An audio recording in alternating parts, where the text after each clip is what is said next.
£6 doesn't buy you much in the world of new cars. A pair of Aston Martin champagne flutes, for instance, or 2 bottles of Bentley limited edition aftershave. Or I could get myself one of these. It's a wheel from a Bugatti Veyron, excluding the tyre. Or this, Europe's cheapest car, the Dacia Sandero. This is a 1,000-kilometre road trip road test. I'm going to squeeze a month's worth of motoring into just 2 days as I head to Courchevel, one of Europe's most expensive ski resorts, to see if this cheap little car built in Romania is a bargain hunter's dream or just a bag of old bolts. Actually, it doesn't cost £6,000. This costs £5,995. So there's a fiver in your back pocket already. Dacia was bought by Renault back in 1999, and they came to the UK officially in 2012 with a slogan, shockingly affordable. The idea is it's a completely bare-bones, no-nonsense car brand using slightly older technology that's already been designed, it's already had the research and development paid for, just regurgitated in a slightly different package. So it's French parts, Romanian build quality. So it could either be absolutely fine, or it could be... Ah! So who exactly would buy a Sandero? This is a fleece. This is worn by people who want proper value for money. They want function. This is very warm, very hard wearing. These are the people who buy the Dacia Sandero. Fleece people. People who 15 years ago would have bought Skodas and broken biscuits and tinned meat.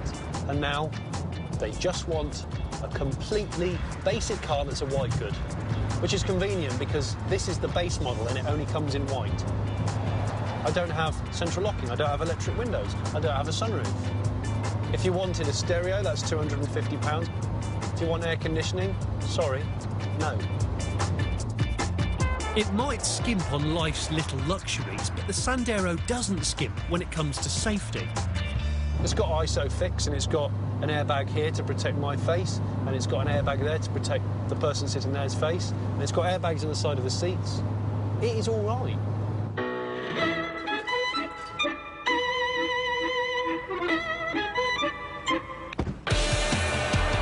The next stop in our penny-pinching road trip is a Formula One circuit in Rheims, where the entry is completely free because it's derelict.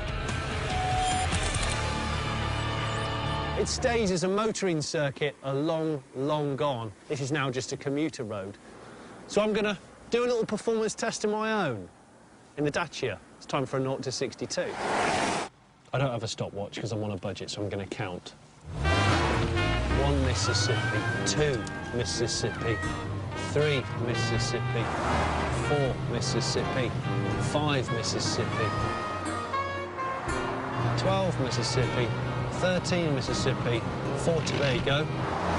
So, the Sandero gets to 62 in 14.5 seconds, which is obviously very slow. It's also not massively fuel efficient, so that's worth considering. As well as the old-school engine in this car, the Sandero is also available with a diesel and a state-of-the-art 3-cylinder petrol engine. But choose one of those, and you'll no longer be driving the cheapest car on sale in Europe. I'm so comfortable in the Sandero. Maybe it's because when you get into a car that's not even 6,000 quid, your expectations are very low. So immediately, my spirits are raised when I think the dashboard's not offensive, the instrumentation is not offensive, the gearshift's not offensive. After 2 days and 1,000 kilometres, the Sandero has transported me to one of Europe's most exclusive ski resorts. Along the way, nothing has fallen off, and I reckon its shabby chic looks don't seem out of place parked in front of my luxurious £6 a night chalet. Chances are most Dacia owners are never going to drive their car as fast or far as we have. And this trip shows that a bunch of recycled Renault parts actually makes for a comfortable, compliant, rugged little companion. The Sandero is proof that cheap doesn't have to mean nasty. So am I going to trade it then for my bottles of Bentley perfume, my Aston Martin champagne flutes, or a night in £6 Alpine paradise? My heart says yes. You know you're so sexy. But my fleece is saying no. So if you're after a real bargain, forget about broken biscuits and tinned meat and bag yourself a Sandero. Oh,